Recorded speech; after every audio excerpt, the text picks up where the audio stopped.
The Asia Pacific region is very geographically broad, first of all. You go from Japan in the east and Korea to India in the west. And of course, in the middle, you've got Southeast Asia. So there's lots of different cultures. There's lots of levels of sophistication about the value chain from tire maker to wholesaler to retailer.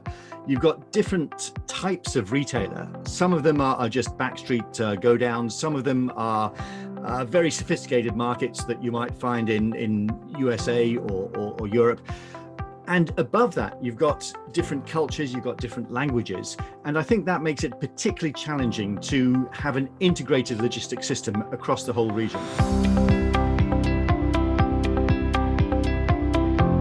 It's the same in every part of the world. We're seeing lots more SKUs, a lot more stock keeping units, and that's making it really tough for everybody along the supply chain. It's making particularly it tough for the retail outlets who don't have the space or the money to stock enough different sizes.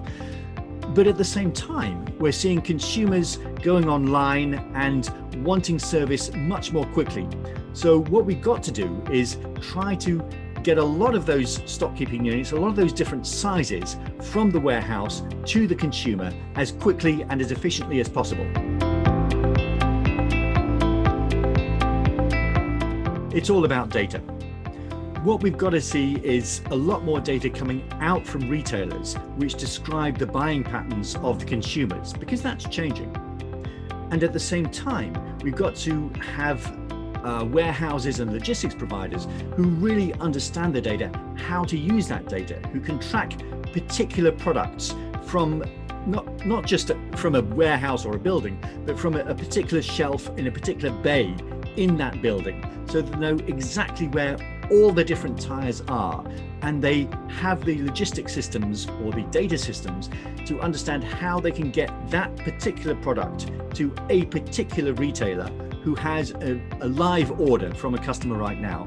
So it's about accessing the data and using the data to reduce work in progress, to reduce capital employed, and at the same time to improve service levels.